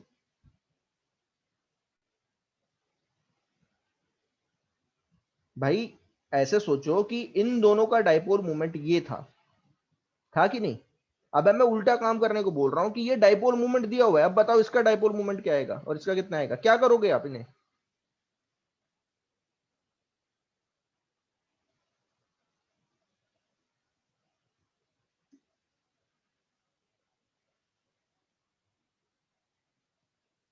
कंपोनेंट्स 90 डिग्री दिया हुआ है ना, तो 45 है, ये 90 है और ये 45 है।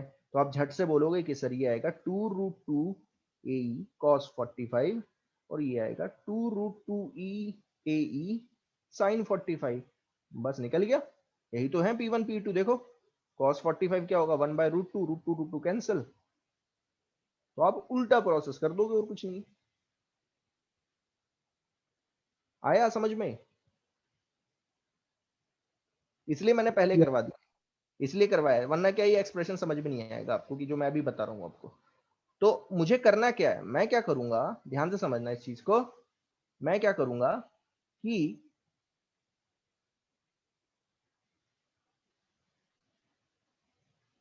मैं आपसे बोल रहा हूं कि आप इस P को ना, ये जो डाइपोल है, इसे दो छोटे छोटे डाइपोल्स में तोड़ो। किस डायरेक्शन में? एक तो एक्सियल डायरेक्शन में, देखो अलग कलर से शो कर रहा हूं ताकि समझ में आ जाए।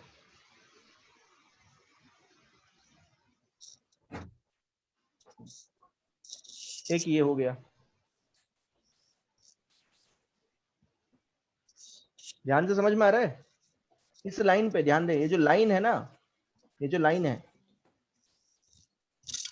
इस डाइपोल को जो P है, इसको तोड़ोगे दो पार्ट में।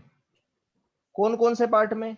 एक कंपोनेंट P का होगा इस लाइन की डायरेक्शन में, और एक आएगा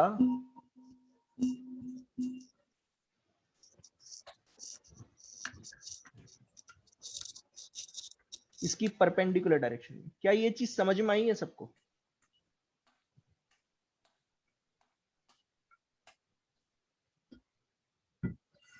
सर हम किसको ब्रेक कर रहे हैं, पी वाले को? हाँ, हम P को ब्रेक कर रहे हैं दो पार्ट में। ऐसे सोचो, आपने P को, ये P है, इसको दो पार्ट में ब्रेक कर, हाँ मैं बता रहा हूं अभी। देखो, P को दो पार्ट में ब्रेक किया। एक तो ये पार्ट हो गया, देखो ये वाला हुआ, और एक हुआ ये वाला। क्या कर सकता हूं ये काम? कर सकता हूं ना? बिल्कुल। Yes sir. तो ये बताओ जरा क्या होगा? ये होगा P cos थीटा और ये होगा P sin थीटा। समझ में आया है ये? Yes sir. Yes sir.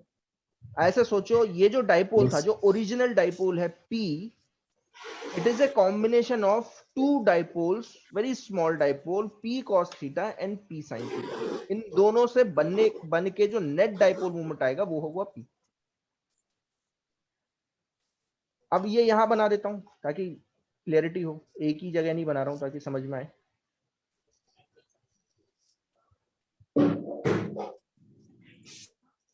ये है P cos theta,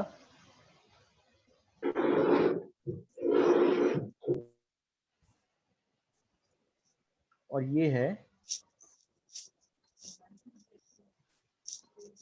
P sin theta. Original dipole को आपने दो छोटे छोटे डाइपोल्स में तोड़ दिया। ठीक है, यहां तक क्लियर हुआ? अब मैं देखो क्या लिख रहा हूं, ध्यान से समझना इस चीज को। अगर समझ पा रहे हो तो, और नहीं समझ पा रहे हो तो फिर से क्लियर करूंगा। The point A lies on the axial line of P cos theta dipole moment. ये चीज समझ में आई सबको? बताओ। Yes sir. ये जो A पॉइंट है वो P cos थीटा जो डाइपोल है उसकी एक्सियल लाइन पे है। समझ में आ रहा है? Yes sir. और P sin थीटा की कौन सी लाइन पे, जरा बताना।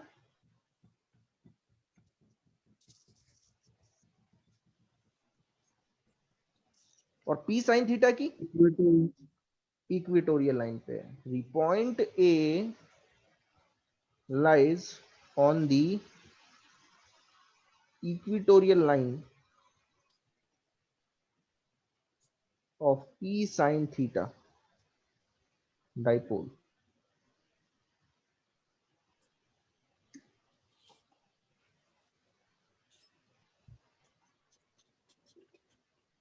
तो A पे जो इलेक्ट्रिक फील्ड आएगी वो किन की वजह से आएगी? एक तो डाइपोल जो P cos थीटा है उसकी वजह से आएगी, और एक जो डाइपोल P sin थीटा है उसकी वजह से आएगी। तो अब जरा मुझे बताओ, ध्यान से समझना, P cos थीटा की वजह से A पर, A पॉइंट पे जो इलेक्ट्रिक फील्ड आएगी वो किस डायरेक्शन में आएगी? पहले तो ये बताओ। अब यूज करो पिछला जो मैंने आपको बताया था, मैंने यहां पे बताया था आपको, इसलिए मैंने ये पॉइंट्स क्लियर करवाए थे आपको। सबसे पहला क्या था, देखो याद करो, क्या लिखवाया था यहाँ पे? Opposite direction. ना ना ना, axial, axial point, axial line पे ध्यान दो। एक्सियल लाइन पे क्या? हाँ, same axial line, direction of electric. Same direction of dipole movement. Axial line पे हमेशा इलेक्ट्रिक फील्ड जो होती है वो होती है same direction to the dipole movement. क्योंकि ए पॉइंट, ध्यान देना, a point P cos theta की एक्सियल लाइन पे एग्जिस्ट कर रहा है, तो P cos थीटा की वजह से जो इलेक्ट्रिक फील्ड आएगी वो P cos थीटा की ही डायरेक्शन में आएगी। ध्यान देना, ये E1 हो गया। और आएगी कितनी? तो आएगी, ध्यान से देखना, अगर याद होगा तो था क्या, 2/4 4 pi epsilon naught x cube, but वहां पे p था, यहां पे p की जगह क्या आएगा, p cos थीटा। ये चीज समझ में आया? Yes Yes, sir. sir. p is replaced by p cos theta, क्योंकि हम p cos थीटा जो डाइपोल मूवमेंट है उसकी वजह से एक्सियल लाइन पे निकाल रहे हैं, उसी की एक्सियल लाइन पे इलेक्ट्रिक फील्ड निकाल रहे हैं। तो बस p की जगह p cos थीटा लिख दो, हो गया। ये हो गया E1 और डायरेक्शन मैंने लिख ली। E2 बताओ अब किस डायरेक्शन में आएगा? E2 जो इलेक्ट्रिक फील्ड है वो आएगा p sin थीटा की वजह से, और p sin थीटा क्योंकि नीचे की तरफ है, और मैंने आपको बताया इक्वेटोरियल लाइन पे डाइपोल की अपोजिट डायरेक्शन में इलेक्ट्रिक फील्ड मिलती है आपको, तो E2 आएगा इधर। क्लियर हुआ यहां तक? Yes. Yes sir. अच्छा कितना आएगा तो याद करो क्या था, 1/4 pi epsilon naught x cube, ऊपर क्या आता था p, बट p की जगह क्या आएगा, p sin थीटा।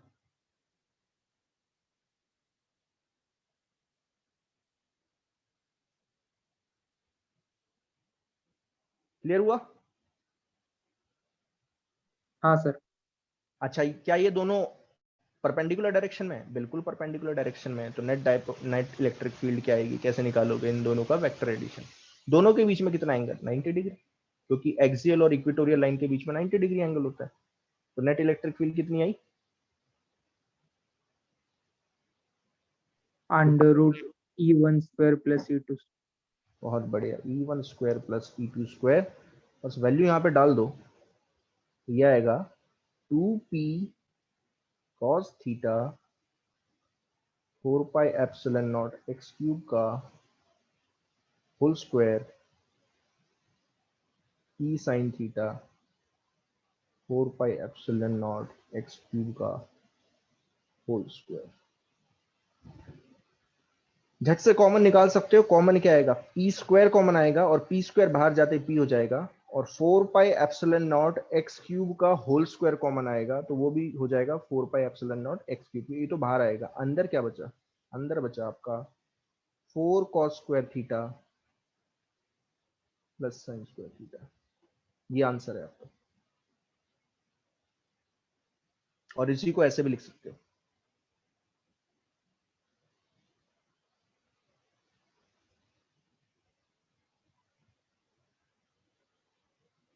क्लियर हुआ?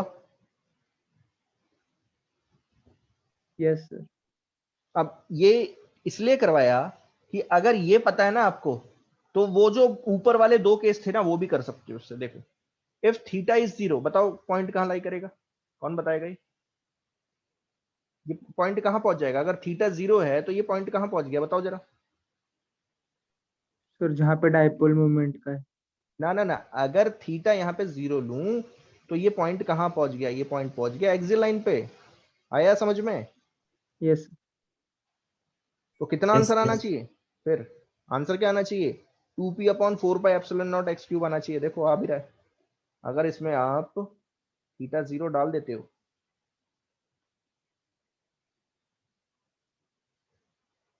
cos 0 कितना होता है, 1 होता है।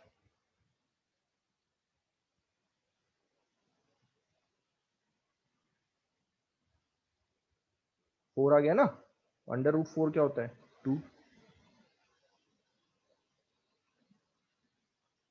क्लियर हुआ? Yes Yes, sir. sir. तो ये जनरल केस है, इसलिए जनरल में क्या होता है कि बस आपको एंगल चाहिए, एंगल डालो उसमें और वैल्यू निकाल दो, काम खत्म। और अगर थीटा 90 डालोगे तो ये इक्वेटोरियल लाइन पे दे देगा, ये एक्सियल लाइन पे दे देगा। और थीटा 90 डालते हो तो डायरेक्टली पता चलता है कि देखो क्या आ रहा है, 4 pi epsilon naught x cube 3 cos square 90 plus 1, since cos 90 0 होता है, और तो ये 0 हो गया, 0 प्लस 1 1 हो गया, यानी कि आंसर आ गया 4/3/4 पाई एप्सिलॉन एक्स क्यूब। तो ये कौन सा था, ये वाला है। देखो अगर समझ पा रहे हो तो थीटा 90 ही हो जाएगा, Yes, sir. इक्वेटोरियल वाला हो जाएगा। तो दिख रहा है जनरल केस बहुत इजी है, जनरल केस पता है तो बाकी दो केसेस आप निकाल सकते हो। सर इसका प्रूफ भी आते हैं एग्जाम में। एक्सियल और इक्वेटोरियल का आ जाएगा, ठीक है, समझ में आया कि नहीं? एक्सियल और इक्वेटोरियल वाला है आपके सिलेबस में, ये भी बुक में दिया है, लेकिन इसके आने की प्रोबेबिलिटी नहीं होती, बहुत कम होती है। तो बेटर ये है कि समझो, मैं चाहता हूं कि आप समझो इस चीज को, क्योंकि जब मैं क्वेश्चंस करवाता हूं ना, तो कई बार मैं इसी तरीके से करवा देता हूं। देखो अभी मैं क्वेश्चंस करवाऊंगा तो आपको पता चलेगा, ठीक है। अच्छा, डायरेक्शन कैसे निकालेंगे जरा बताएगा कोई? ये डायरेक्शन कैसे निकालेंगे? ये E1 है और ये E2 है, तो जो नेट इलेक्ट्रिक फील्ड की डायरेक्शन है वो कैसे निकालेंगे? ये हो गया अल्फा एंगल, क्या होगा जो बताएगा कोई? टेन अल्फा क्या होगा?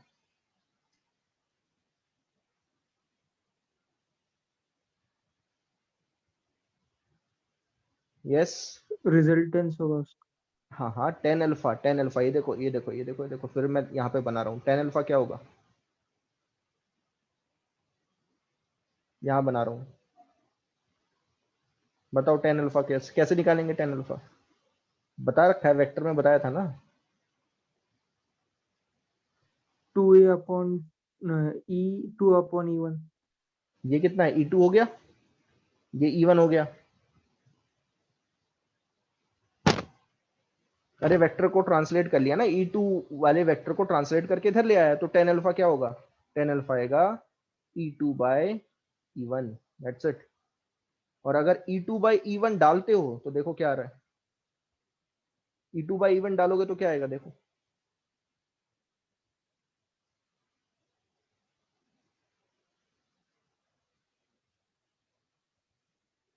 क्या कैंसिल आउट हो रहा है इसमें?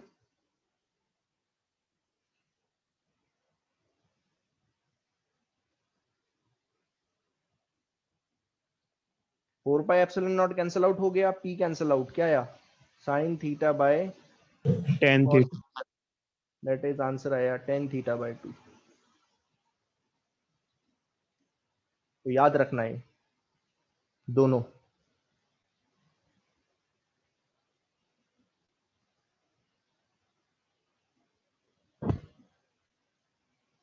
जब मैं आपको इलेक्ट्रिक फील्ड लाइंस ड्रॉ करवानी सिखाऊंगा तो ये एक्सप्रेशन बहुत ज्यादा काम आएगा। क्लियर हुआ क्या? Yes sir.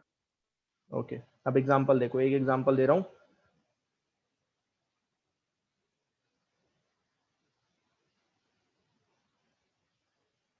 Find out the electric field due to electric dipole.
आया समझ में?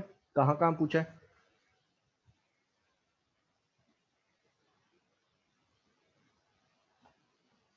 ए पॉइंट पे पूछा है, बी पॉइंट पे पूछा है, सी पॉइंट पे पूछा है। बताएगा कोई कौन कौन से केस हैं? ए पे बताओ कितना आएगा?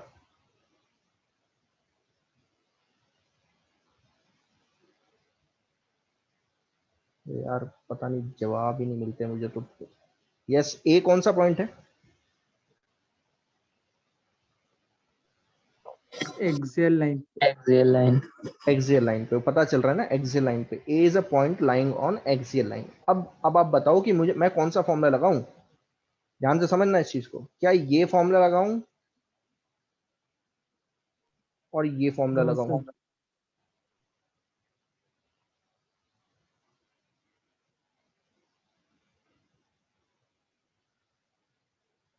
दूसरा लगाऊं कि पहला लगाऊं? सर एक्सियल लाइन पे तो 2p अच्छा p। अच्छा अच्छा सॉरी, 2p वाला, सॉरी देखा नहीं, 2p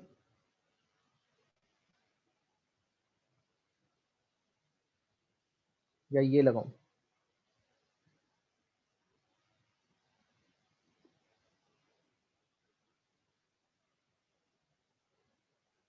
पहले वाला ना, ऑब्वियस सी बात है।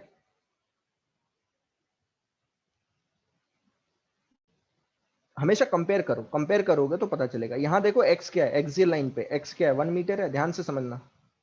और 2a क्या है, 2 सेंटीमीटर, है ना? Yes sir. तो क्या मैं बोल सकता हूँ x is greater than, very much greater then 2a? भाई 1 मीटर के कंपैरिजन में 2 सेंटीमीटर क्या होता है, कुछ नहीं होता।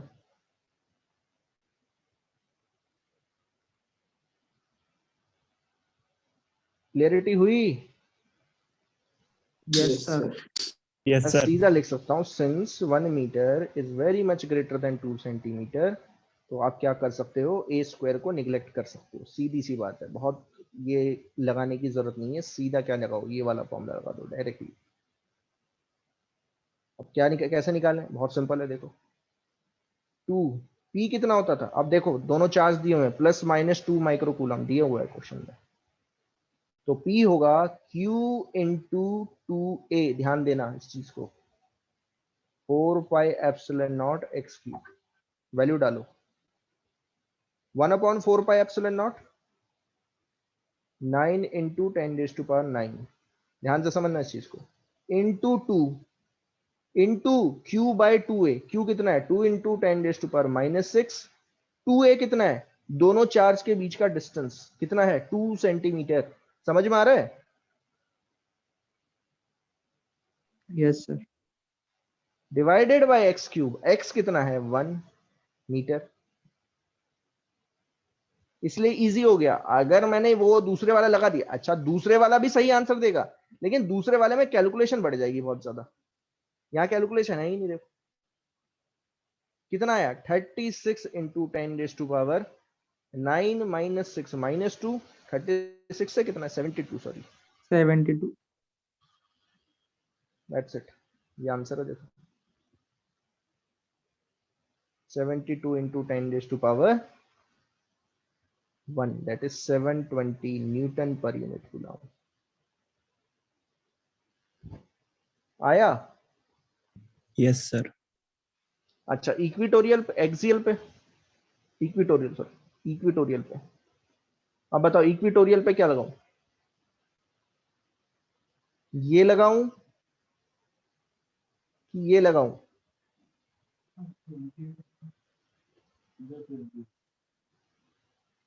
First one. फर्स्ट वाला, क्यों? X क्यों is नहीं है बेटा, greater. 2, अच्छा अच्छा 2q नहीं है, देखो 2q नहीं है, वो लग रहा है आपको 2q है, देखो क्या है, 2p, q इंटू 2, इसे ऐसे देखो, इसे ऐसे सोचो, this is a combination of 3 part. देखो देखो 1/4πε0 2p बाय x3, ऐसे सोचो, 1/4πε0, 9 इंटू 10⁻⁹, 2, ये है p, ये पूरा p है, दिस इज p। देखो ये चार्ज दिए हुए हैं ना, चार्ज क्या है, डाइपोल क्या है, +-2 माइक्रोकूलम, तो इसमें चार्ज दिया हुआ है ना, आया समझ में? चार्ज दिए हुए हैं दोनों।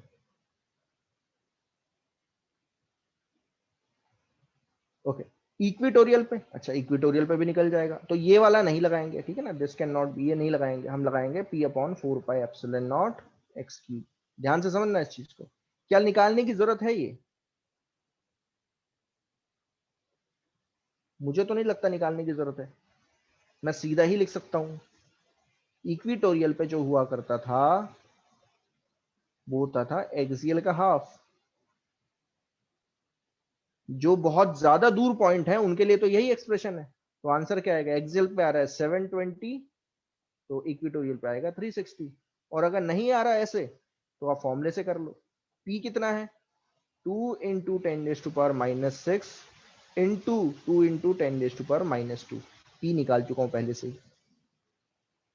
1/4 pi epsilon naught 9 into 10⁻9 divided by 1 का क्यूब, क्या आया 36 इंटू 10⁻1 360 न्यूटन पर यूनिट कूलम।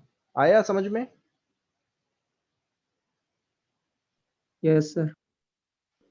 Yes sir. तो बी पॉइंट पे भी पता चल गया मेरा। और सी पॉइंट पे, अब सी पॉइंट के लिए कौन सा यूज कर लो? तो सी पॉइंट के लिए आपको कौन सा फॉर्मूला यूज करना है, ये वाला देखो।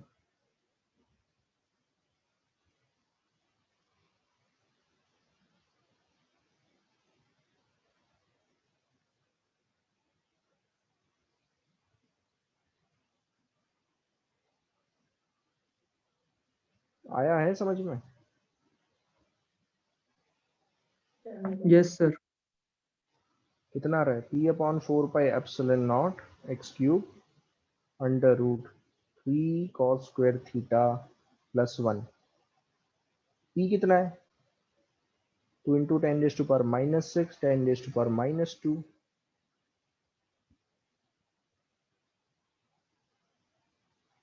1/4 pi epsilon naught 9 into 10⁻9 P 2 into 10⁻⁻6 Q into 2A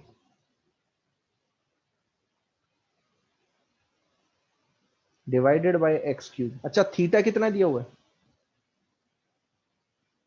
60। cos square 60 plus 1।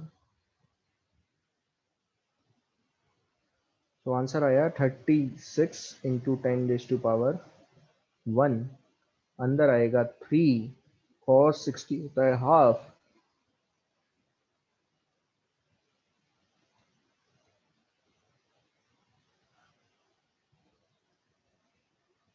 ये आंसर है अंडर रूट 7/2 इंटू 360 180√7 न्यूटन पर यूनिट कूलम।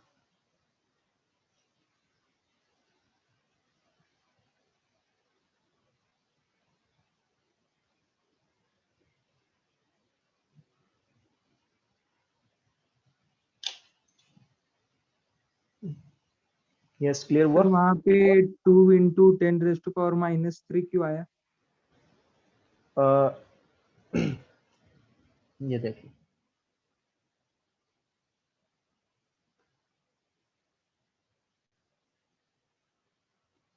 इसका डाइपोल मोमेंट बताओ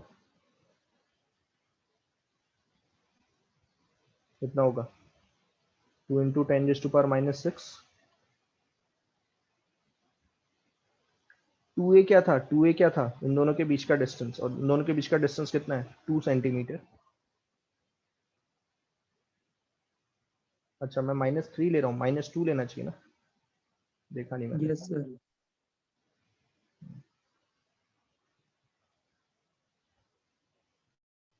अब ठीक है, कोई प्रॉब्लम नहीं है,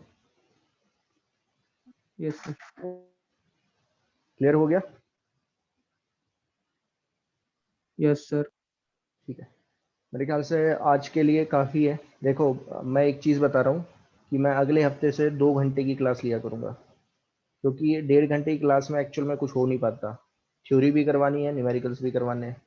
तो मैं अगली मतलब नेक्स्ट क्लास से 2 घंटे की क्लास कर दूंगा 12th का, ठीक है? क्योंकि एक तो प्रॉब्लम क्या है, एक तो ऑनलाइन क्लासेस हो रही है, तो ऑनलाइन क्लासेस में ना थोड़ी स्पीड कम हो जाती है। मैं यहाँ बैठा हूँ, आप वहाँ बैठे हो, तो क्या होता है, मुझे एक एक चीज़ करके चलना। हाँ होमवर्क मैं दूंगा आज। और क्योंकि दोनों चीज़ें लेके चलनी है, न्यूमेरिकल भी लेके चलने हैं और थ्योरी भी लेके चलनी है, तो बेटर यही है कि 2 घंटा कर देता हूँ, ठीक है? और वैसे भी मेरे ख्याल से अब आपकी छुट्टियां भी पड़ने वाली हैं, ठीक है, बेटर यही है। Sir yes. सर नोट्स भेज दीजिए सर। देखो ये जो मैं लिखवा रहा हूं ना, ये जो लिखवा रहा हूं, यस सर। तो मैं इसी का पीडीएफ जो है आपको भेज दूंगा, यस सर। ठीक है। तो यही आपका जो है, वैसे तो मैं पीडीएफ भेज रहा हूँ आपको, या अगर आप देखोगे तो मैं क्या कर रहा हूँ, जैसे जैसे लेक्चर्स होते जा रहे हैं उनको मैं पीडीएफ में ऐड कर करके भेज रहा हूँ। तो वो क्या होगा, आपकी एक पूरी की पूरी एक वो बन जाएगी, एक पूरी नोटबुक सी बन जाएगी, आप इसी में से पढ़ सकते हो। यस और सर। रही बात न्यूमेरिकल की, तो न्यूमेरिकल्स की मैं शीट जो है सर शेयर कर चुके हैं, मैं फिर से शेयर कर लूंगा। उसमें से मैं होमवर्क दूंगा अब आपको, क्योंकि मेरे ख्याल से अब मैं काफी चीजें करवा चुका हूँ। इलेक्ट्रिक फील्ड तक तो जनरली मैं होमवर्क देता नहीं हूँ, क्योंकि इलेक्ट्रिक फील्ड तक ज्यादा कुछ हुआ नहीं होता। अब इलेक्ट्रिक फील्ड से भी हम काफी आगे निकल चुके हैं, तो अब मैं होमवर्क देना स्टार्ट करूंगा। होमवर्क में जनरली क्या होगा, न्यूमेरिकल्स होंगे, ठीक है, आपको न्यूमेरिकल सॉल्व करना है, ठीक है। डेरिवेशंस जो हैं, अब आप क्या कर सकते हो, क्योंकि ऑनलाइन क्लासेस चल रही हैं, आप क्या कर सकते हो, आप डेरिवेशन सॉल्व करके, जैसे मैंने आपको डेरिवेशन आज करवाई, आज मैंने आपको 3 डेरिवेशंस करवाई हैं। Electric field at axial point, equatorial point, at any point, इन तीनों पे करवाई है। तो आप क्या कर सकते हो, इन तीनों डेरिवेशंस को जो है आप एक बार देख लो, उसके बाद जो है बिना देखे जो है कोशिश करो कि आप डिराइव कर सको, और फिर जो है आप मुझे भेज सकते हो कि सर क्या मैंने सही किया है कि नहीं। आप मुझे भेज सकते हो, मैं जो हूँ देख के अकॉर्डिंगली आपको बता सकता हूँ कि आपने सही किया है कि नहीं, ठीक है। शीट से सिर्फ न्यूमेरिकल ही मिलेंगे, होमवर्क जो है मैं न्यूमेरिकल के फॉर्म में ही दूंगा, ठीक है।